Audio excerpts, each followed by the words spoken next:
Hello everybody, my name is CraigBennettII, and today we're going to get into a Pokemon guide, and this one is specifically on Pokerus, which is a Pokemon virus. Now in this particular guide, we're going to be focusing on the current generation, which is Sun and Moon. Keep in mind things may change in the future. And also what I'm going to focus on is quite a few things. First off, how do you get the actual infection? Second is how do you spread it? Third is how do you keep the actual infection and make it where it's spreadable so you can actually keep it indefinitely. So as far as that goes, let's jump on in. Now, what is Pokerus? It's simply a Pokemon virus, or at least that's what the lore is. But basically what Pokerus does, it helps Pokemon that you're training in EV. Note that it does not help in experience points, which means, and I will repeat this, it does not help in leveling as far as the actual experience points. It only helps in EV, so just note that. And what is EV? It's effort values. There's entire videos onto that. I'm not going to cover it into this video, and I hadn't covered it in the past, but I can tell you that if you're looking for leveling, then this is not for you. So as far as that goes, getting Pokerus, it's very, very rare to get it in wild or by breeding Pokemon. But you have 1 in 21,845 chance to actually get Pokerus by either wild or breeding. And it's about 1/3 of a chance to get an encounter shiny Pokemon. And what would the shiny rates be if just trying to compare how rare this is? Well, for getting a shiny Pokemon, it is without a shiny charm is 1 in 1,024. If you have a shiny charm, then it's 1 in 683. So it's super, super, super rare, being at 1 in 21, almost really 1 in 22,000. So that's pretty rare. So with it, like I said, the two main ways you can get it, there's a third that you can get. Two main ways you can get it is by either wild encounters, by battling wild Pokemon that are infected. Again, you have a super low chance that this will happen. In breeding, as far as eggs and whatnot, that's also another method. But again, you got a low chance, and that's an exhausted way of getting the thing. That's just more of our luck. I wouldn't even try that myself. So just note that. Now, the best way to do it, because it's so rare and it's so easy to infect other Pokemon and so on, the best way to do it is simply by asking on something like Reddit or some other place. But ask about the if you have friends or whatever that have it, or maybe Reddit or something like that. Ask if someone is willing to help you get it. Also check things like Wonder Trade and GTS, and you might be able to get it from there easily, because it's super easy to affect other things. So as far as how do you notice if you actually have it? So how do you recognize if a Pokemon that you have is infected? Well, what you need to do is simply look at the summary of the Pokemon, and it will tell you. So looking at this screen right here, if you look right below the Pokemon itself, if the summary is on the top screen for the 3DS, then it will actually have Pokerus right there. And what this means is it can affect other Pokemon. Simple as that. Now, as far as what happens if it can't affect others, well, it will have a pink face right below the Pokemon in the same location. And this is if it's on the top portion of the screen. If it is on the bottom portion of the screen, the summary is on the bottom portion of the screen, then where the Pokerus, if it's can affect other Pokemon, it will be above the Pokemon that you're looking at. or if it can't affect others, like if it has Pokerus but it is not contagious, then it will have the little face right below the Pokemon. So just note that. This is actually pretty important to note because the two symbols will tell you if you can affect other Pokemon or if you can't. And this will be a major thing when you're trying to affect other Pokemon or if you just have them about. So, how do you affect other Pokemon? How do you affect other Pokemon? This is fairly simple. Again, once you have the actual virus in some of your Pokemon, what I recommend that you do is spread it to at least one other Pokemon, and this will make things a lot easier. But in case if that's not possible, well, hopefully this will help out, quicken up that portion up. Pokemon with the infection can only spread it to adjacent Pokemon. And basically what this means is that if you look at the picture that's shown, I have the slots labeled from 1 to 6. If you put the infected Pokemon in slot 2 and another infected Pokemon in slot 5, then it will affect all of the Pokemon whenever an infection happens. Now, as far as this goes, how do you actually get the infection to happen? Basically, with those Pokemon in those slots or any slot that you choose, keep in mind it can only affect others adjacent to it. Well, basically, you just need to go through battles. It does not matter if the Pokemon that's infected is battling. I found it actually makes it a little bit quicker and they tend to affect a little easier. But usually what you'll have, for example, like with this, where I got one infection in slot 2 and another infection in slot 5, well, basically what would end up happening is I'll use slot 1 to fight with, and instead of maybe 1 or 2 battles, it might be 3 or 4 or 5 battles before they all get infected. But at the end of the day, it is a lot quicker, or it tends to be a lot quicker. Now, note the actual amount of battles that you need to undergo, and keep in mind that it doesn't matter if the infected is on the first slot or not. Sometimes it can take quite a few battles. 10, I had it up to 15 at one point, but that's extremely rare. Normally, I personally see it with my own experiences, 3 battles is about average, but most time if you are doing it right, you can probably do 2 battles. Now, note that the actual fights, it does not matter as far as a level, and it's best to use SOS battles since it takes a while to get into one battle to the next. So what you can do is you can use SOS battles, and especially with Pokemon that call often and actually come often. And what you can do is you can look down and see if your Pokemon in between every one that dropped, if one of them is infected. Now note, if we use this layout where 2 and 5 is infected and can spread, well, and 1 and 3, 4, and 6 is clean. Well, basically, if 1 is infected, like after a battle, if 1 is affected, then 3, 4, and 6 is infected also.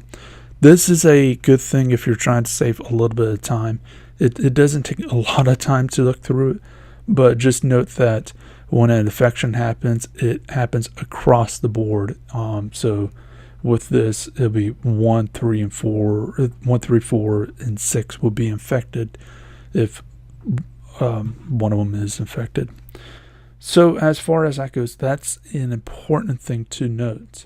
And again, it does not matter to the level of the battle or anything like that. You just need to have a battle. So you can literally have a battle with level 1 type of things and you'll be fine. Now, as far as curing the actual infection. Again, you'll never actually cure the Pokerus. It will always be there unless you hacked your game or whatever.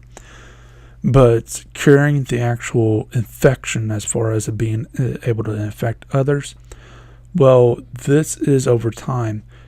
No in-game item at this time, no NPC, no nothing can cure the actual infection. So this is a good thing to note, where if you take it to a health center or have it healed up or whatever it may be, it will not affect the Pokerus. The Pokerus will stay there.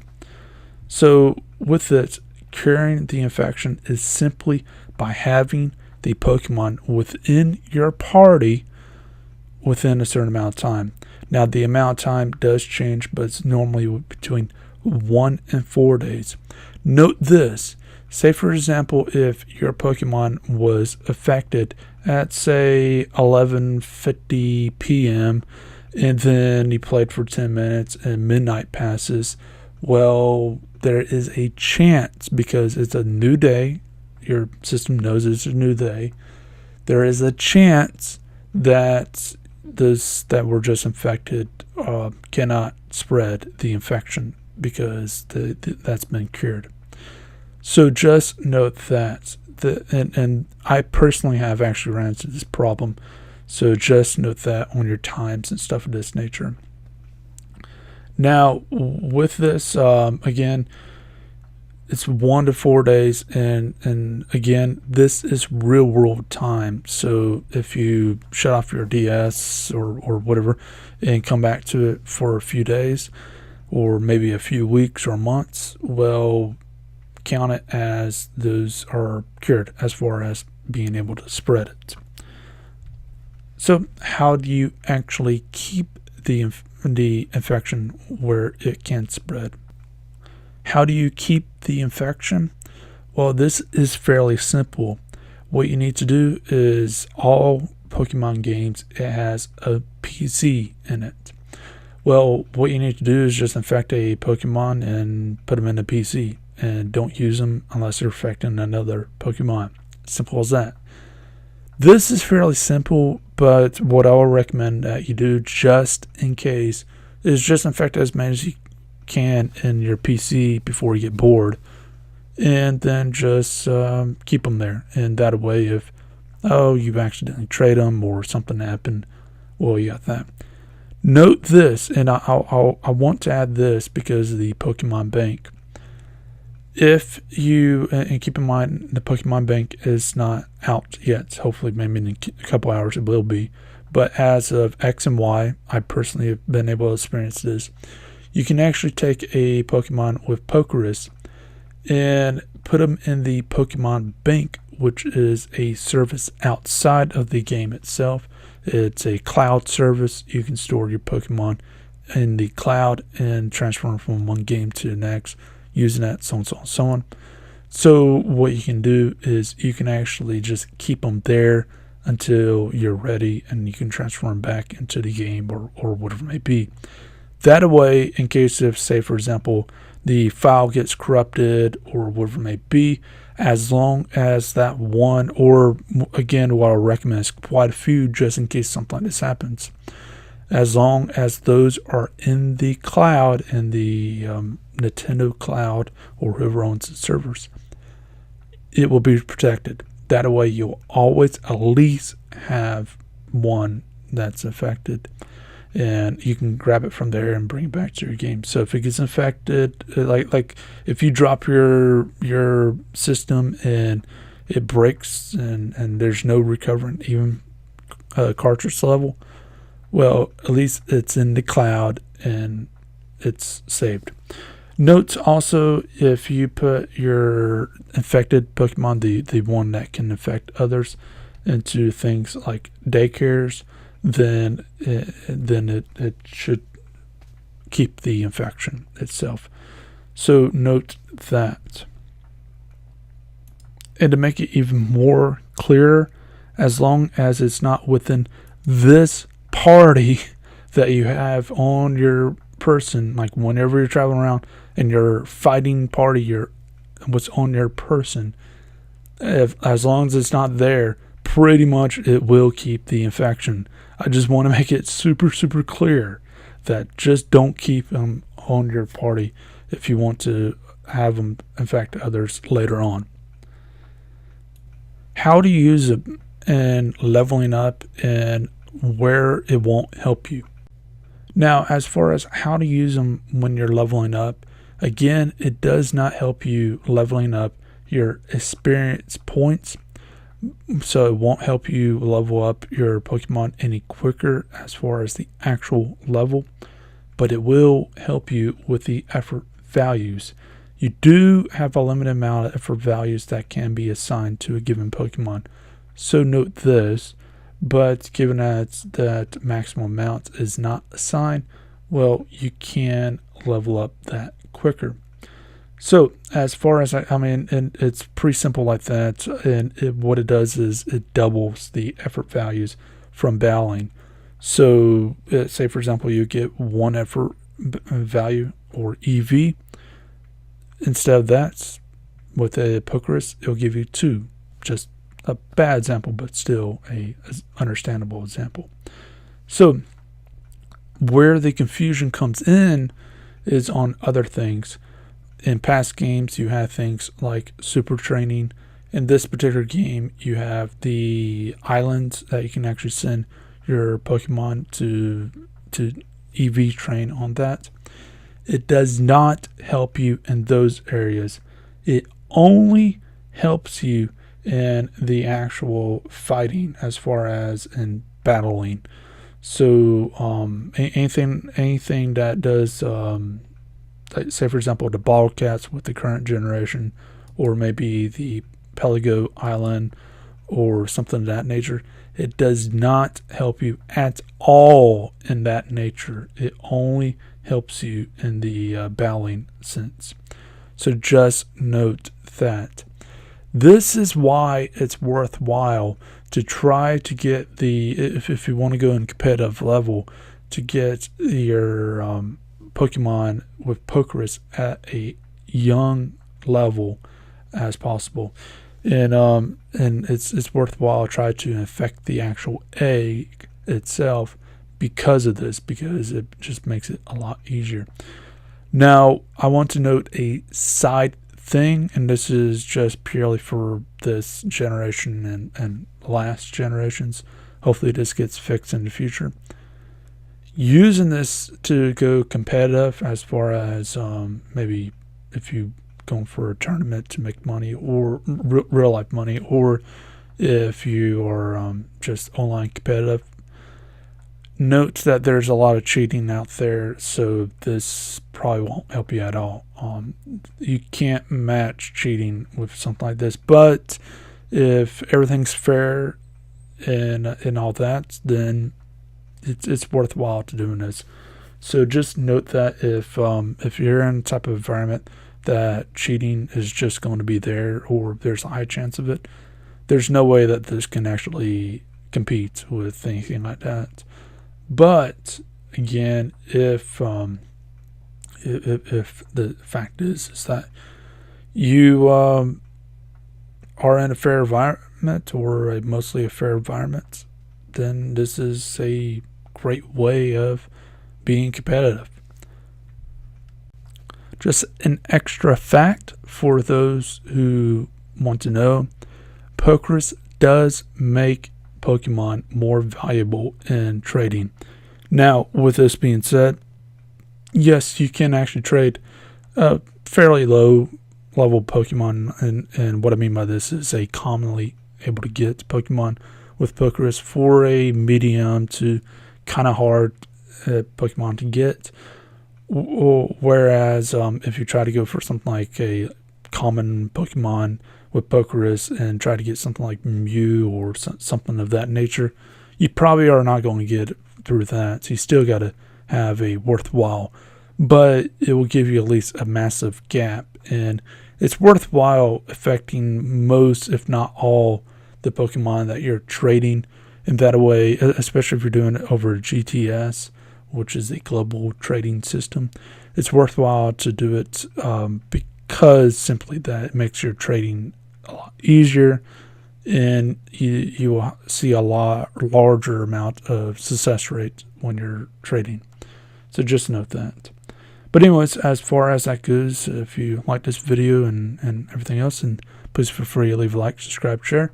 And if you want me to do more videos like this, then let me know and I'll see what I can do. And if you got a particular game in mind or anything else, then feel free to let me know and I'll see what I can do. Also, feel free to check out my main channel, which is in technology how-tos. See you next video. Hope you have a great day.